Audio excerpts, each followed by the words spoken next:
Welcome, everybody. Thank you so much for joining for one of the final events of the Historic Water Pavilion at COP26. I'm delighted to welcome you. My name is Jennifer Jun. I'm a Senior Policy Manager for the Stockholm International Water Institute. It is a delight to open this session called International Cooperation on Water and Climate Linkages for Creating a Resilient Future. This event is about the role of international cooperation on water and climate issues to promote the achievement of the climate and water agenda, including the Paris Agreement, including the Water Action Decade by the UN and other international processes. This event will cover existing measures and initiatives on water and climate, particularly the high-level panel on water and climate and the declaration of 2025 as the International Year for the Preservation of Glaciers. Also, it's meant to serve as a platform to present new ideas and initiatives and develop recommendations related to water and climate issues. I am delighted to welcome to the stage His Excellency Mr. Jamshed Shoimzoda, the first Deputy Minister of Energy and Water Resources of the Republic of Tajikistan. Thank you very much, Jennifer. And you know that I'm just landing. I just come back from Kopka to Tajikistan, to my own country, to Dushanbe, just landing. And I'm still on the emotional side, what we're doing there. And it's very important what all team doing there. And for me, I just want to highlight it, that it was amazing work from your side and from all team which are together doing the water pavilion in COP 2026. I believe that the question was raised and the recommendation was made will be very important for the future of the water and climate issues. Dear participants of the event and ladies and gentlemen, and you know that the world today is developing with a very high speed. And of course, water plays an important role in this development. At the same time, the impact of climate change confront us with the new challenges in the water sector. The same for my country, for Republic of Tajikistan. Water is the core of this reach to reach the sustainable development targets, because 95% of our electricity is generated by water, I mean by hydropower stations. Water also plays a key role to ensure the food security, as more than 80% of agriculture products are produced based on irrigated agriculture. The role of water is also very important to provide employment for the population, since more than 60% of the population in rural areas is engaged in irrigated agriculture. Water-related natural disasters account for over 18% of disasters and account of over the 70% of economical loss. Just look to these figures, 80% and 70%. Thus, water for Tajiks is not only the basic for social economic development, but also an important link for ensuring national security. Meanwhile, climate change is making its own adjustment in the future of sustainable management and in using of water resources. Our glaciers are actively melting. As noted by His Excellency President of the Republic of Tajikistan at the Water and Climate Leaders Meeting in this COP 2026, we have lost more than 1,000 small glaciers over the past decade.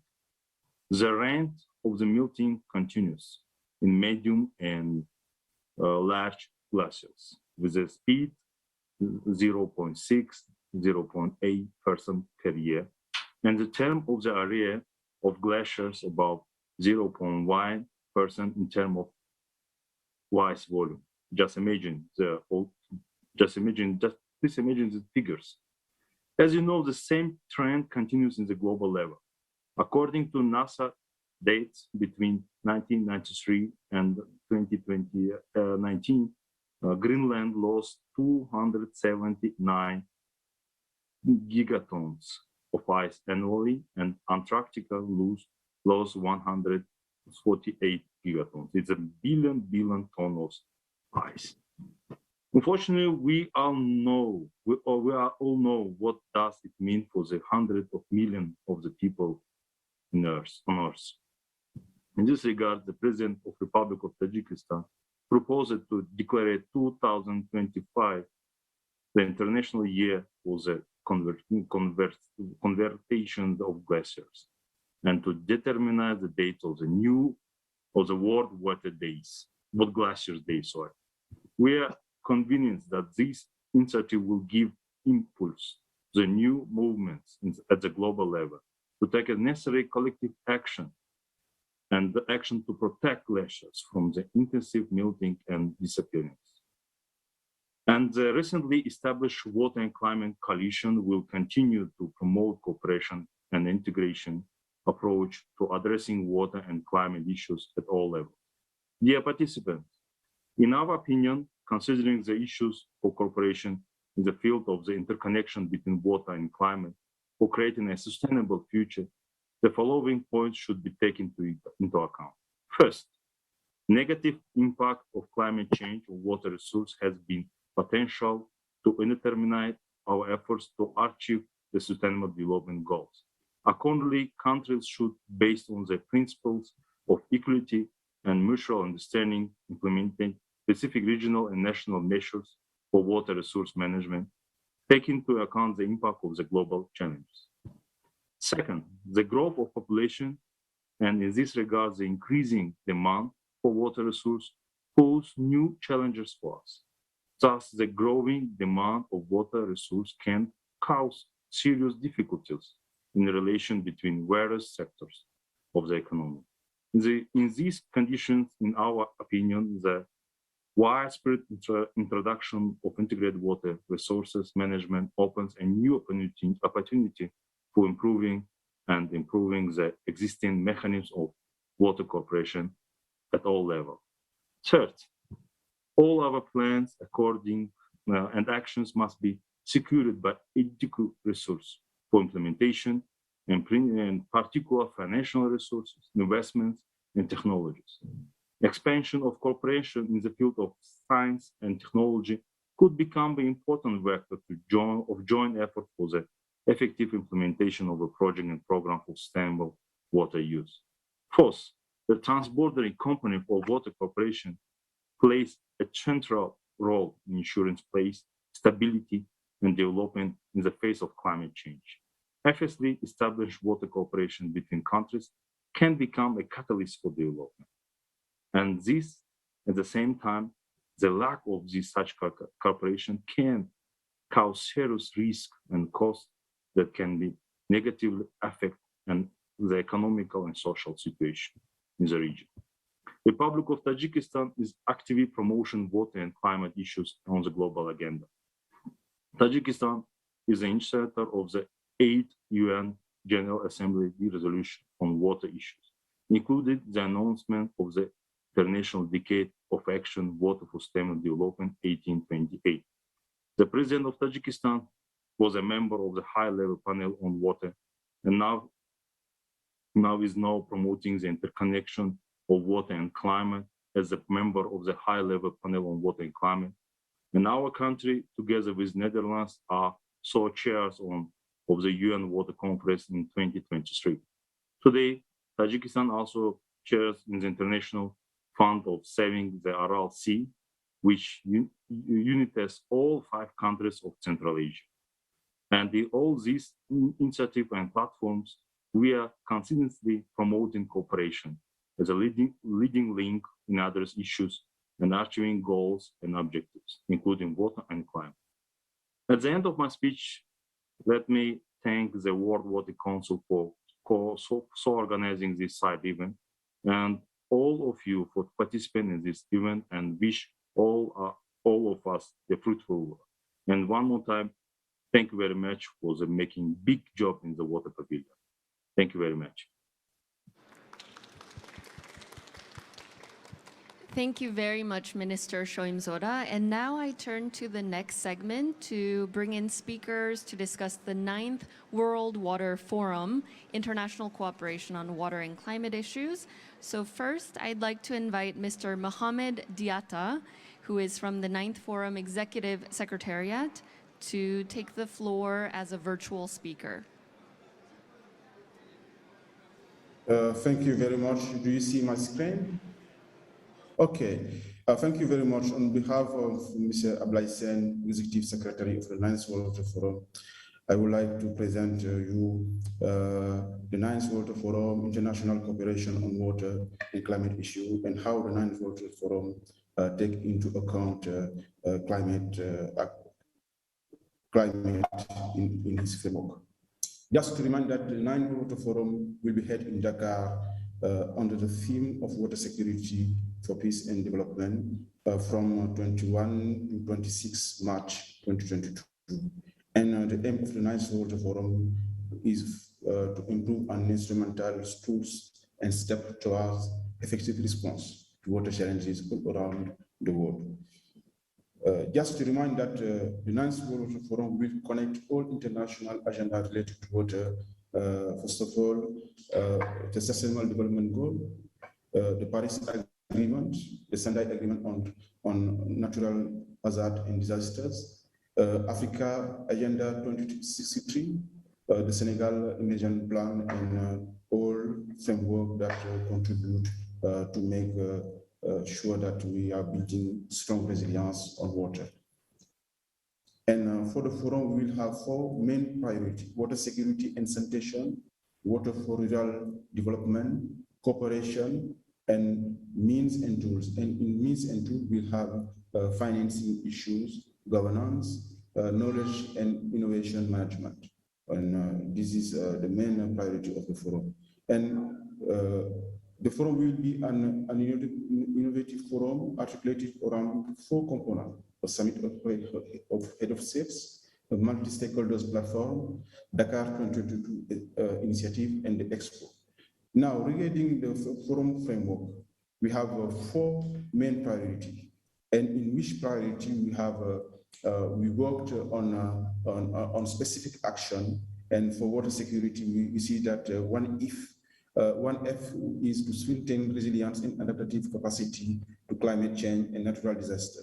And regarding cooperation aspects, we have now six priority: implement IWM at all levels, implement transboundary cooperation to foster peace and prevent conflict, to expand international cooperation, including order and capacity building to foster peace, enhance cooperation to multi-purpose infrastructure, including hydropowers, enhance north and south-south and triangular cooperation on data sharing. We know that on climate change issues, we need to have data monitoring to be sure that all decisions are based on strong scientific recommendation.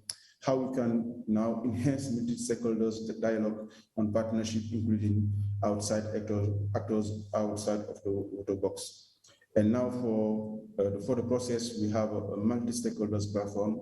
On each priority was defined by the action group, and we have the pilot group, the action group, and the consultative group. And now we have, with the second stakeholders meeting, we have already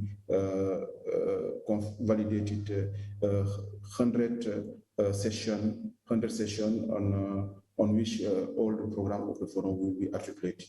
And now regarding the water security and sanitation working group's proposal, how to strengthen resilience, adaptive capacity to climate change and natural disaster.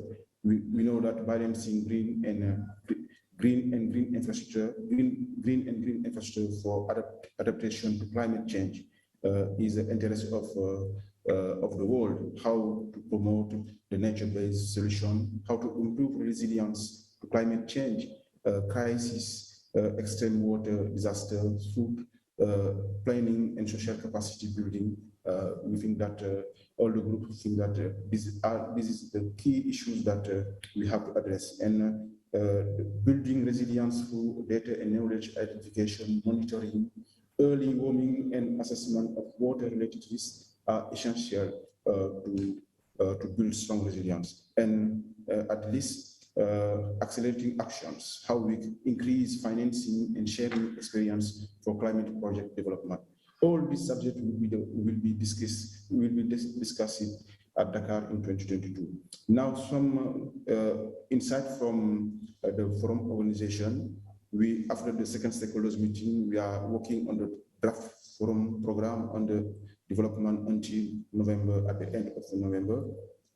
And now for the next steps, we are involving and mobilizing all partners to the forum. And in March in 2022, all session, Keystone Roundtable, exhibition, political messenger, and report launching will be possible at Dakar, and we invite you to join us in this role. And we are very open. My colleague, who was one of the action group leader on this preparatory process, will present all the issues that working group of the Ninth World Forum has read during this work. I thank you, all of you, and I'm available to give you some more information and more detail from the forum. Thank you very much. Thank you very much, Mr. Diatta, for that very clear and informative presentation on the World Water Forum, which we are all looking very much forward to.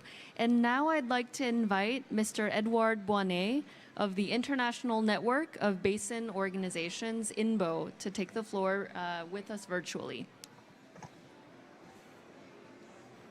Hello, everyone.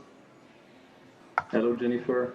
Thanks a lot for giving me the floor. I'm really pleased to participate online to this event, and I would like to start by thanking both Tajikistan, Senegal, and the World Water Council for coming up with this joint program that builds a bridge between the Water Decade and the World Water Forum.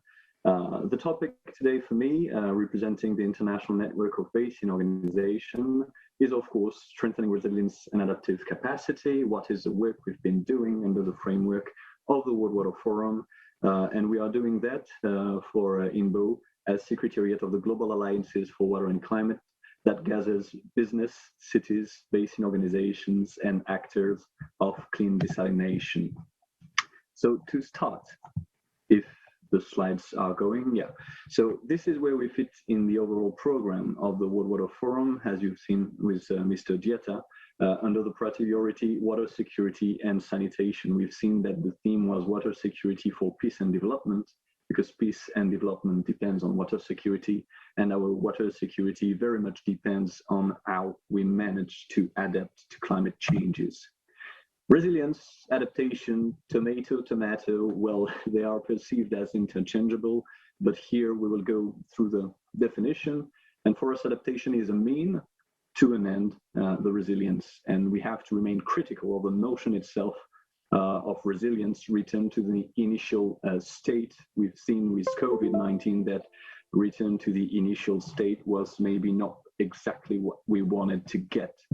So the action group members that have been working on the preparation for this theme are global networks and NGOs, both national and international, national agencies, and UN economic commissions, including the one you see here from Africa, with a broad range of partners covering a great area, a good geographic balance. And they've organized their collective collaborative work, in particular online, in the context that we are all undergoing for the past year and a half, through the digital platform, the online platform, where we've organized working group meetings, call for contributions, held the proposal of the categories of action that we wanted to see featured in the forum, and the proposal of projects and session. You've seen as well through Mr. Diatta's presentation the different categories of actions that we wanted to promote. That include infrastructures, of course, both green and gray, but also non-infrastructural measures, and that's actually most of what we are planning there. So strategies, planning and social capacity building, but also data and knowledge, and the cycle of project, how to accelerate incubation of projects, including through financing, what we've done on our side since COP22 in Marrakesh. So we are really glad that this theme has been taken forward. The recommendations that have been made include, of course, the promotion of the implementation of nature-based solution, which we know provide excellent performance when planned in an integrated manner at basin level due to their cumulative impact. We've also mentioned that there's a need to boost resilience of the most vulnerable regions and communities through education, training, and capacity building.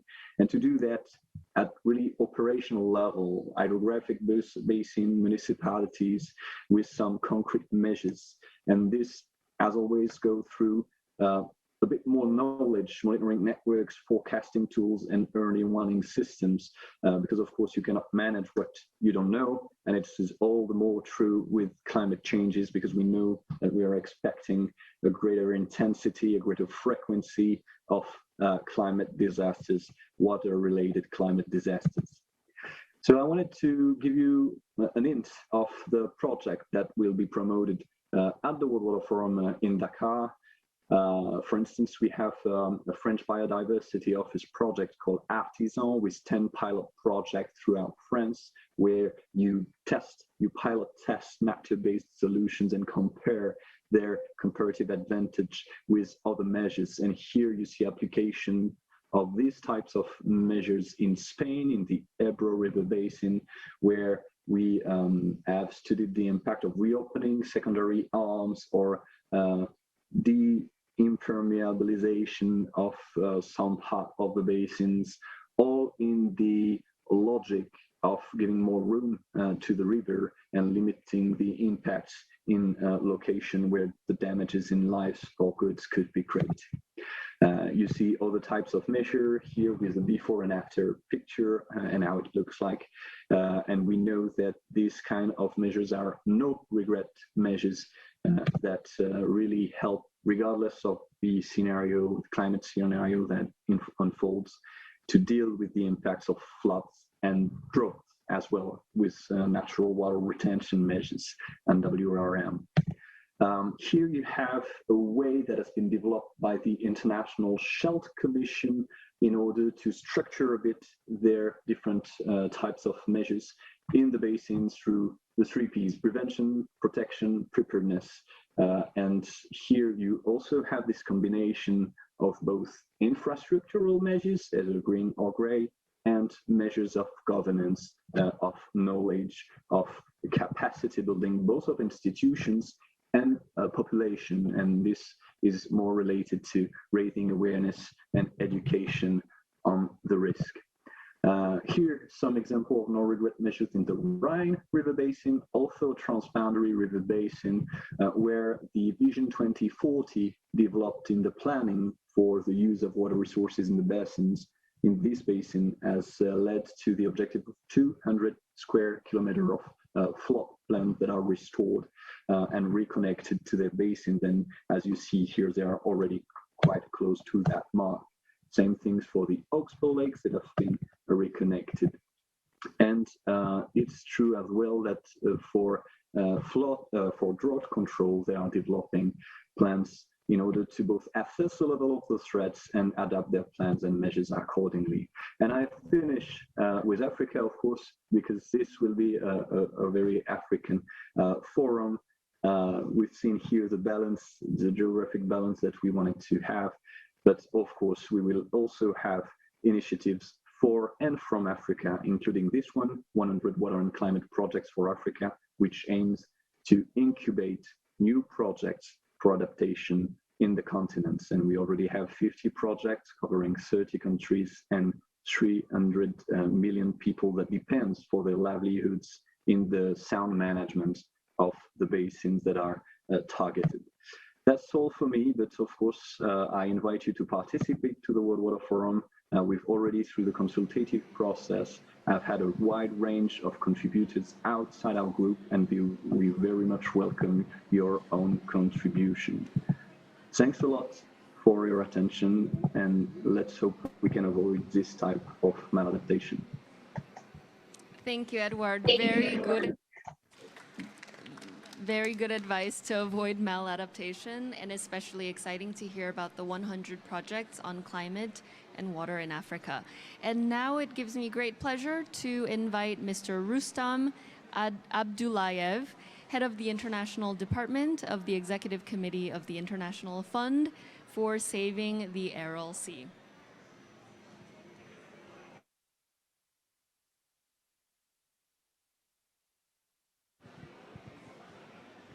Thank you very much, Jennifer. Which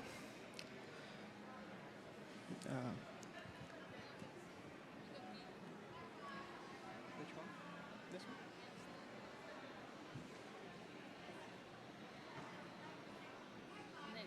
Okay. Excellencies, dear colleagues, ladies and gentlemen, it is my pleasure to take part in this important event on international cooperation on water and climate interlinkages for creating a resilient future.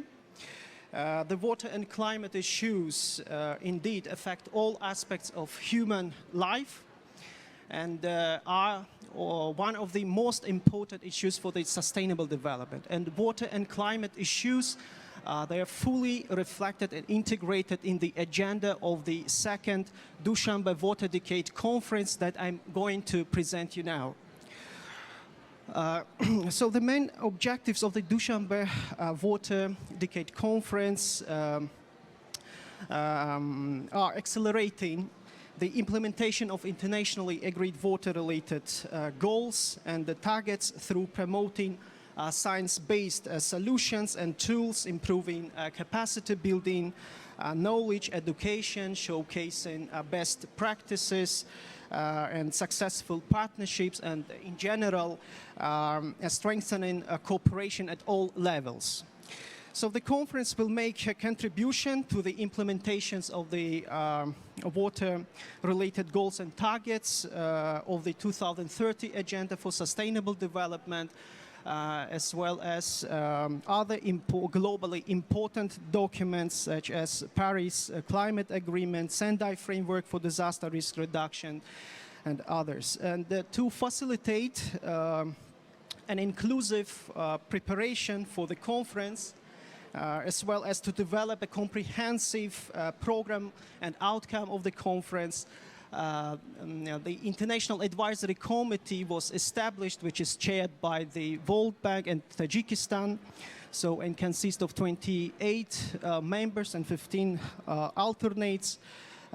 International Advisory Committee consists of the well-known experts, scholars dealing with water and climate issues, representing all regions of the world, different stakeholders, sectors, and in a very well gender-balanced manner. So the program of the second Dushanbe Water Decade Conference includes 12 interactive panels and thematic sessions, forums on regions and major groups. All panels of the conference will address the 5 dimensions of the SDG 6 Global Acceleration Framework. The panels are clustered in 3 groups, focusing on different themes along the 3 dimensions of sustainable development in the post-COVID context.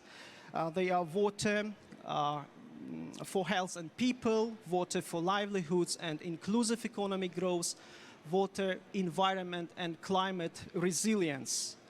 And one group of interactive panels focusing on a means of implementation that are education, technology, awareness, and knowledge. You can see that almost all interactive panels, they cover climate and water issues, but however, 3 panels under the group water, environment, and climate resilience are especially focused on water and climate, and they are highlighted in red. So promoting nature-based water solutions, water quality and ecosystems, resilient infrastructure and disaster risk reduction, and the water resources and climate, reinforcing the interlinkages. The objectives of the panels is to focus discussions and produce solutions on specific issues that play an important role for the achievement of Water Action Decade goals, including SDG 6 and other water-related goals and targets. So in taking into account the climate change issues, particular attention will be paid on interlinkages among water and climate, SDG 6 and other SDGs. The panels are expected to discuss all levels, local, national, regional, international, of water and climate-related actions, including basins. So the role of the Dushanbe, of the second Dushanbe conference in the UN 2023 Water Conference. The importance of the second Dushanbe Water Conference was reaffirmed at the global level through the United Nations General Assembly resolution, which indicates the Dushanbe Water Decade Conference as a key preparatory event for the United Nations Conference on Comprehensive Review, Midterm Comprehensive Review of the implementation of the Water Decade. The UN 2023 Water Conference co-chaired by Tajikistan and the Netherlands, and will be held in March 2023 in New York.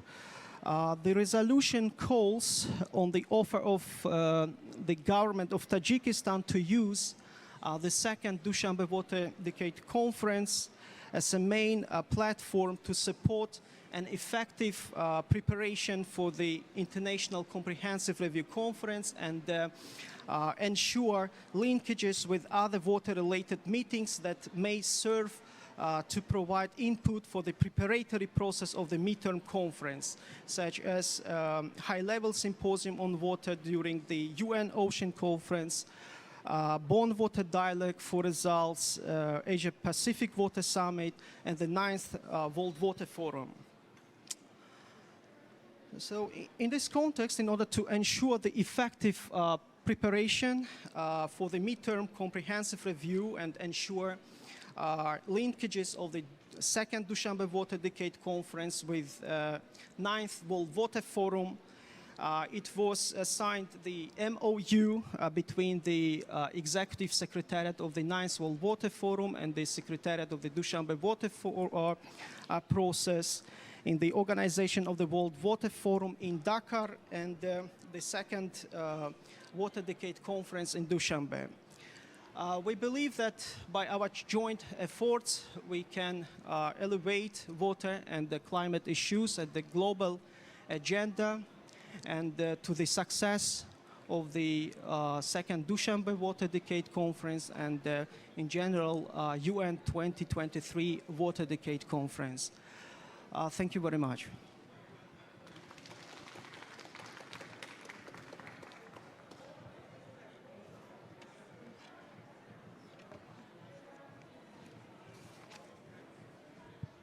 Thank you, Mr. Abdullayev, for that great presentation and a very exciting roadmap to 2023. And now I'd like to invite a special message from Ms. Mina Guli, who is a marathonist. She's an environmental activist and CEO of the Thirst Foundation based in Australia. Hi, my name is Mina, and over the last 5 years, I've put my body on the line to bring awareness to the global water crisis and to drive action to solve it.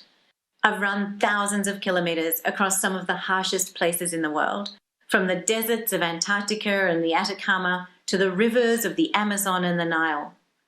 Along the way, I've met women and girls who spend hours each day risking their lives to fetch water for their families.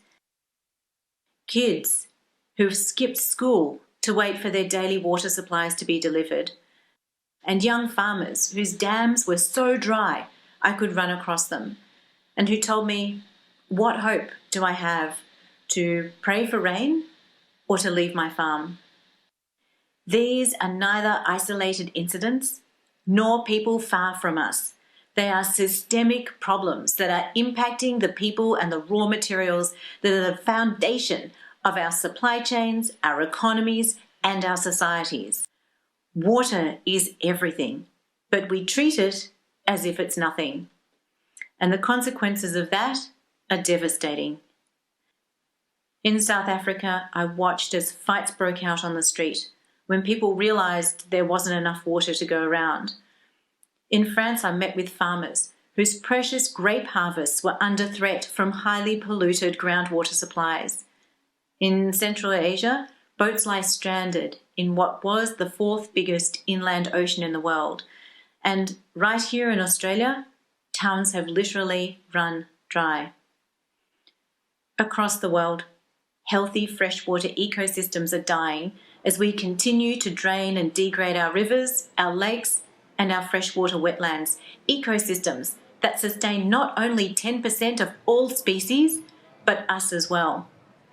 These are not problems we can hope will improve with time. Climate change means more extreme floods, devastating droughts, and record storms. Communities suffering from too much water or too little, or sometimes both, in the same year.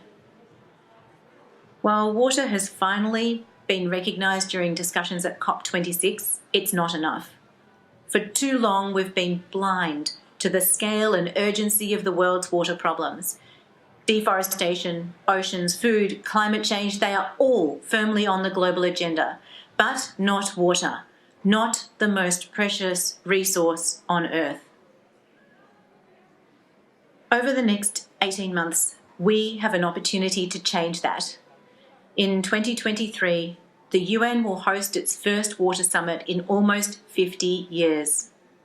This is our opportunity to put water onto the agenda and to drive commitments to real, meaningful action towards closing the gap on SDG 6, water and sanitation for all. But to do this, we're going to have to come together as a community, breaking the barriers that have divided us in the past and uniting around a common goal. And we're going to have to bring others along with us, mums and dads, children, leaders, investors, governors, people who make up not just the we of the water community, but the we of the world. The good news is that many of them are already there. When I set out to run 100 marathons in 100 days for water, and my body broke after 62 marathons, I watched as a global movement rose up around the world in response. Thousands of people stepping up for water, sharing their stories, and making their own water commitments. This is a community that's grown to over 153 countries around the world. People who are running, walking, mobilising for water. People who understand that climate change is water change. People who understand that individually we can make an impact, but that together we can change the world. So now we have a choice to make, to turn our backs and to walk away, or to rise to the challenge, to work with us as we continue to run and to grow this community, to participate in the conversations in the lead up to the UN summit in 2023, to commit to taking meaningful action as a government, a company, an investor, an individual. And most importantly, to stand with us on the steps of the UN on World Water Day 2023, together with millions of people and with hundreds of companies and countries from around the world. This is our moment. Let's make it count.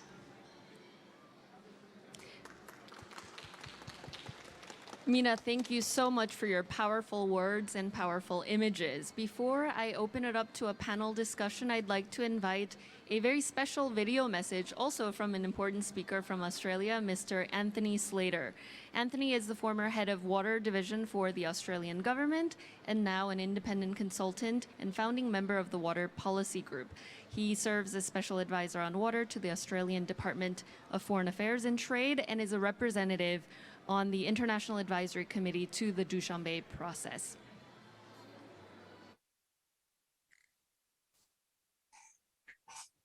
Thank you, moderator Jennifer June, for allowing me to pre-record this, as it's 3 a.m. here in Canberra when you're having this, this meeting. Can I also acknowledge and thank our hosts, the Government of Tajikistan and the World Water Council, distinguished speakers and fellow panelists and COP26 delegates in our audience. Dear friends and colleagues, as we should all think of ourselves in this great collective endeavour of mitigating and adapting to climate change, we really are all in this together and must be dear friends and colleagues. Thanks to this first ever Water and Climate Pavilion, the strong interlinkages between climate and water have been thoroughly explored in the past 2 weeks. They are visible in Australia too, where our lived experience is that water and climate go hand in hand. They are inseparable. Our scarce water resources have always had to be managed in a climate that has been both extreme and unpredictable, with long and deep droughts, usually ending with great floods. Adapting to our climate and how it is changing has caused us to value and manage our water resources in the context of great uncertainty about future water availability. As climate change alters weather patterns and extremes globally, Australia's experience may be useful to others who are facing water scarcity and climate extremes. At this pavilion, as in Australia, it has also been very good to see the water services sector stepping up, contributing to efforts to keep within reach the Paris Agreement goal of limiting global warming to 1.5 degrees. For example, Water Initiative for Net Zero, about how improved water and wastewater management can contribute to mitigation of methane emissions and support the rollout of renewable energy, was launched right here. I can also share with you, in my capacity as a member of Water Policy Group, that we have sought the views and perspectives of ministers and waterheads of 88 countries from all regions on what they see as the greatest risks to maintaining or achieving good water management in their countries. The highest ranked risk by a large margin is climate change. They are saying, if you care about water, you must care about climate change. And given the potential for improved water management to assist countries to meet Paris Agreement goals, I would add, if you care about climate, you should care about water too. So how can the links between water and climate agendas be strengthened? First, I think all messages from this pavilion about the interdependency of the water and climate agendas must be advocated at every opportunity, especially to the climate community, which does not often hear this message. I recognise that there's a lot on the climate agenda already, but water can make a valuable contribution. Second, the water community needs to deliver on its potential to help achieve mitigation and adaptation goals. How to do so should be a central topic for future global scale water events. Third, as climate change amplifies the hydrological cycle and makes successful and sustainable water management even more imperative in all countries, we need to work out how multilateral processes in water can support national efforts to do better. I think there is much benefit in using major global water events such as the upcoming 2023 United Nations Water Conference to share experiences and lessons learned from all around the world on water policies and practices that can achieve Agenda 2030 water targets while also mitigating emissions and adapting to a more extreme climate. Australia is already sharing our water experiences through bilateral and regional partnerships, and the Australian Water Partnership hosted a session at this same pavilion to share water and climate experiences across the Indo-Pacific. Multilateral processes can expand and extend this kind of sharing. Indeed, widely promulgating new and successful approaches and guidance on these matters can be seen as a type of policy scaffolding. What do I mean by policy scaffolding? Well, such scaffolding can help governments reach higher and further, to work more safely, to implement what can often be difficult decisions to change water management policy. I think such efforts will become increasingly important with the changing climate. I wish you all well for the remainder of this session, and thank you for your attention. Thank you very much, Tony, for your prescience and your policy guidance. Now I'd like to turn to our panelists, who are all, the three of them are on the stage with us and one joining us virtually. I'll first introduce Mr. Johannes Coleman. He's the Director of Climate and Water at the World Meteorological Organization.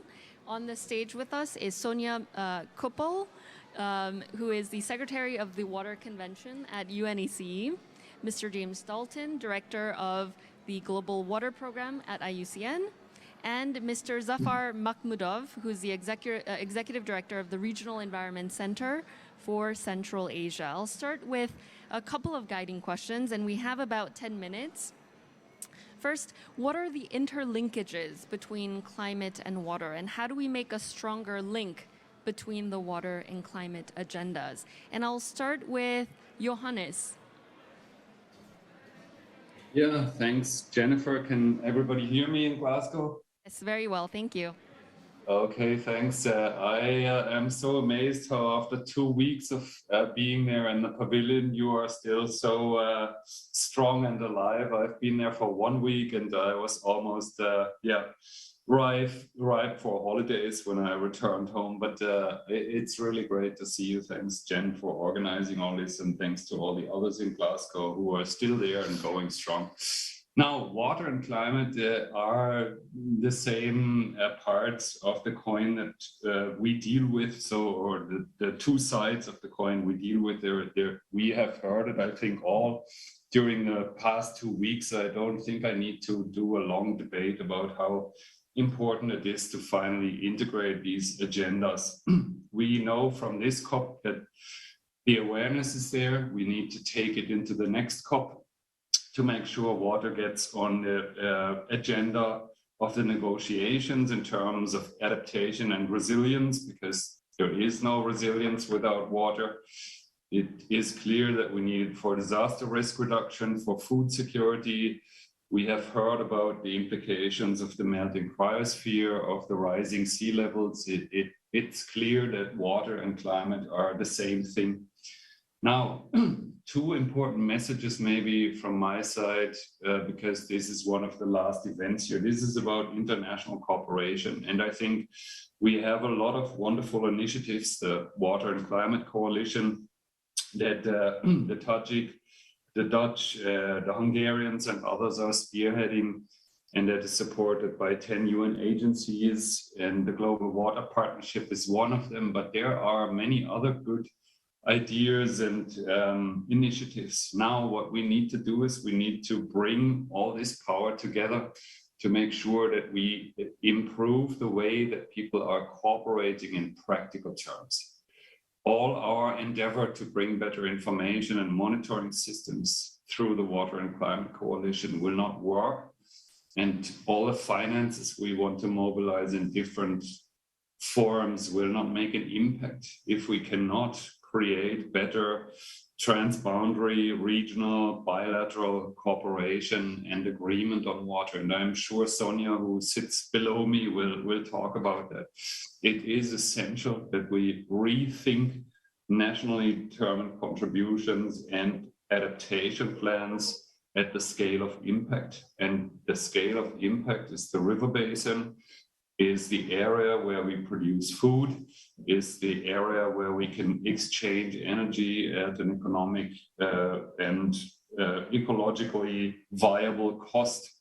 So we need to come to this agreement to work together. And I think this is the message one. And the message two, that I didn't hear the word trust so often in the past days, I think, in the water pavilion. Maybe I listened into the wrong events, but I think trust in the water and climate issue is the main thing.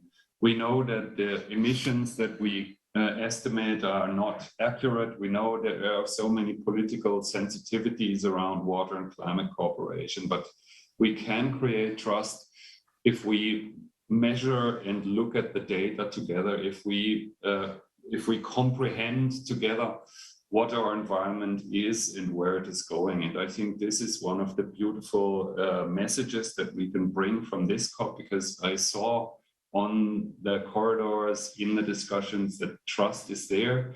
And we just need to make sure that this trust that is amongst the COP people also, that we can transport this through our activities into the countries and to help working together for a more interlinked, more collaborative, more peaceful world that will then, I'm sure, address the right issues for water and climate. So I am very positive, and this is my last event in the Water Pavilion for this COP. I'm sure we will have good ones in the next COP, and I take away a very good feeling. We can build trust, we can share information, and we can work together. So with that, over to you, Jen. Thank you, Johannes. Sonia, please go ahead. Thank you very much. I think we are late in the agenda, but to move forward towards COP27 and to put water higher on the international climate agenda, we firstly need to even more unite in the water sector. We need to unite between those people working on WASH and those working on water management. And I think the coalition of partners having work on this pavilion is a very good example, but there are more which could be brought in. And under UN Water, for example, we have the UN Water Expert Group on Water and Climate. So we need to go forward in this sense. Secondly, in my view, we need to actually start climate-proofing our own activities in the water field through activities and approaches such as CRIDA by Agua and others, because our water investments today need to be still viable and usable in the future. Thirdly, in my view, we really need to talk to the climate community and actually understand them and talk to the negotiators to see where we can bring in the water voice, where it can be heard. And here, obviously, the NDCs and the fact that more than 80% of countries are mentioning water in the NDCs provides an opportunity. But the national adaptation plans are another important field to work on. And I would actually say, going forward towards COP27, we need to not only have a water pavilion, but we also need to have water events in all the other pavilions. For example, have a water event in the health pavilion, have a water event in the energy pavilion, etc. In addition, I think we need to, that means that we need to reach out to other sectors, show them how important water is for them to be actually functioning, to be actually working. And then, finally, as Johannes has just said, I think we also need to show that regional and transboundary cooperation and adaptation is crucial to make adaptation more effective, because it enables, as I said this morning, to share resources, to share data, and to locate measures where they have the optimum effect in a basin. So, with this, I would like to hand back to you, Jennifer. Thank you, Sonia. James, please. Sure, thanks. Thanks, Jennifer. I'll be quick. In terms of the interlinkages, I think the issue is that it's pretty obvious, right? You only have to look at any TV news report or any newspaper article or magazine in terms of demonstrating what climate change is and looks like, and it's floods and droughts, right? Very simply put. It's extremes. It's also glaciers melting. So we visualize climate change through water, and yet water remains absent in the texts and the negotiations. And this is both baffling and bewildering, but also it's the opportunity for water to be more clearly understood within both adaptation.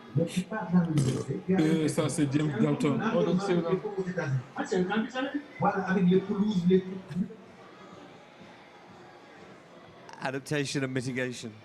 I think though we have more knowledge increasingly, and we need more knowledge, and we need to move on water mitigation, and that's happening, and that will happen over the course of the next 12 to 18 months with new initiatives and new research. And these are just opportunities. I think we have to seize that, the moment that we've got, the momentum that we've got, broaden the partnership for water and climate, and really capitalize on this leading into COP27 in Egypt with a clearer idea of strategy for water. Thanks, James. Zafar, please.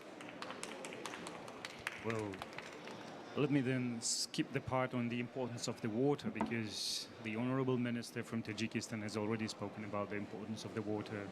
Muna has spoken how precious resource it is.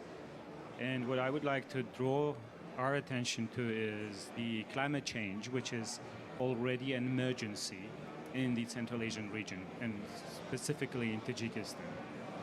And when answering to the questions of interlinkages between water and climate, well, in countries like Tajikistan, it is particularly visible how the importance of the water, since this is the main natural resource and wealth of the country. Tajikistan has been raising the issue of water already for several years, and Tajikistan has been also ringing the bell of the alarm that we have to preserve the waters, not only in the country, but for the sake of the environmental and socio political stability, not only in one country, but in the region. So what I would like to say is, since countries like Tajikistan are known as the water towers of the region, it would be also important to highlight that if Tajikistan is already under threat under climate change and we are already losing the water resources in the region, that is a direct link to the stability, development, and security of the region. So I would also like to underline the words just mentioned by, the point just mentioned by Sonia, that we have to try to make sure that every pavilion here speaks about water, about the importance of the water. And I would like to also join this point by saying that in the 26 years of the history of COP, the 5 Central Asian countries had their own pavilion this year. And that was organized by the Central Asian Regional and Environmental Center, CAREC. And we have been organizing specific side events on water. And I think we have to continue, and we have to do that more purposefully with concerted actions towards next COP in Egypt. Thank you very much. In the interest of time, I'd like to just swiftly move forward. Thank you, Johannes, Sonia, James, and Zafar for your crucial insights. And now I'd like to invite for the summary and conclusion of this event, Mr. Sultan Rahimzoda, who's the chairman of the Executive Committee of the International Fund for Saving the Aral Sea, and also special envoy to the President of the Republic of Tajikistan, to the high-level panel on water and climate.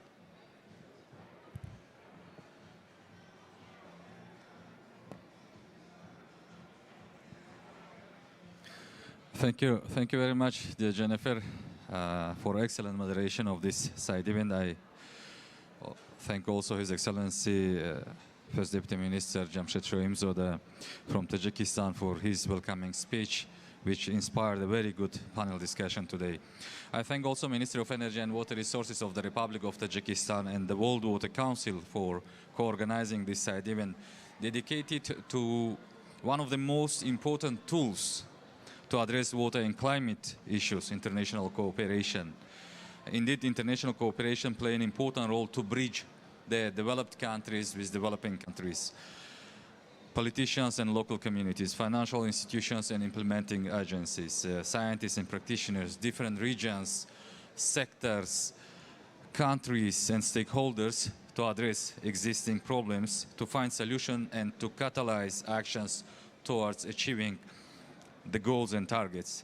I also highly appreciate the valuable inputs by our distinguished speakers and panelists representing different stakeholders from different regions. They have shared their ideas and perspectives how international cooperation could help to link water and climate agenda to achieve both water and climate resiliency.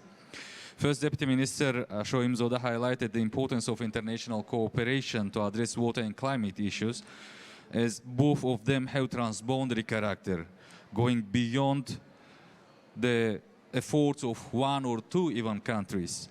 Therefore, more strong and mobilized efforts are needed today. He mentioned about the new initiative of the President of the Republic of Tajikistan about declaring the 2025 as an International Year of Preservation of glaciers, and noted that this kind of initiatives could catalyze cooperation, partnership, and movement at different levels to preserve the glaciers, the main source of fresh water, basically the source of our life. So we have had presentations by Mr. Mohamed Diatta and Mr. Edouard Bonnet about the Nine World Water Forum and integration of the water and climate issues in the thematic framework of the Nine World Water Forum.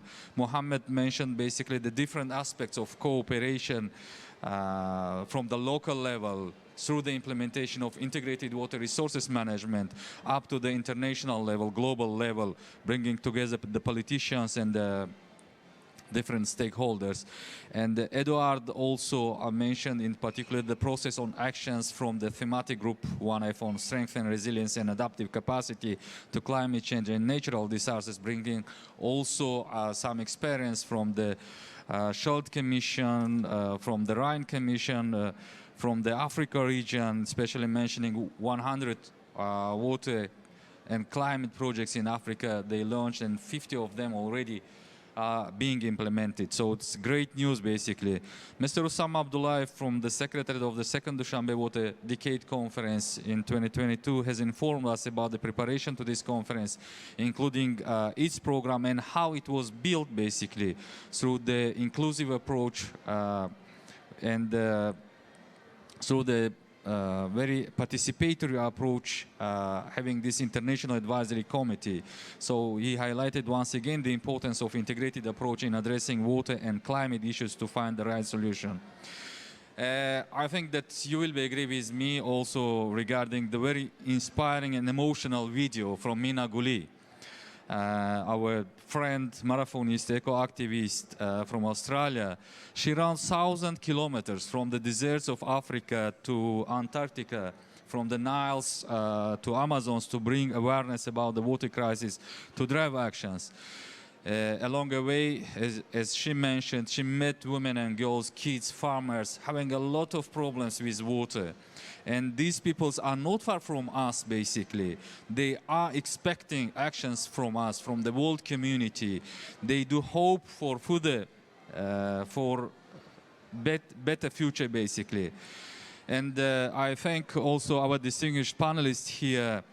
And Johanne, thank you also joining us from Singapore. I know that it's a very late night time, I think, is in Singapore. Johannes, you with us, joining us in this event. Thank you very much.